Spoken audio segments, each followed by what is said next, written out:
হল্ক ভাইয়া দুঃখের খবর, তোমার মা বেহুশ হয়ে গেছে। কি কস? আমার মায়ের কি হইছে? জলদি বল। ফ্যাক্টরিতে আগুন লাগছে ভাই, সবাইকে হসপিটালে নিয়ে গেছে। ডাক্তার সাহেব, আমার মায়ের কি অবস্থা এখন? অবস্থা খুবই খারাপ। এখনই ইনজেকশন আর মেশিন লাগাতে হবে, কিন্তু আগে তোমাকে 10,000 টাকা জমা করতে হবে। 10,000 টাকা? আরে ডাক্তার, আগে চিকিৎসা শুরু করেন। এত টাকা আমি কই পাবো? না চাকরি আছে, না ব্যাংকে কোনো টাকা আছে।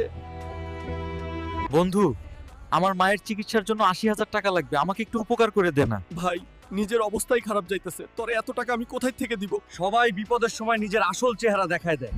সব সালারা স্বার্থপর। এখন আমি কি করব? হে আল্লাহ, কোনো একটা রাস্তা বাহির করে দাও। আজকে রাতে ওপেন চ্যালেঞ্জ ফাইটিং এ যে জিতবে তাকে 10 লাখ টাকা দেওয়া হবে।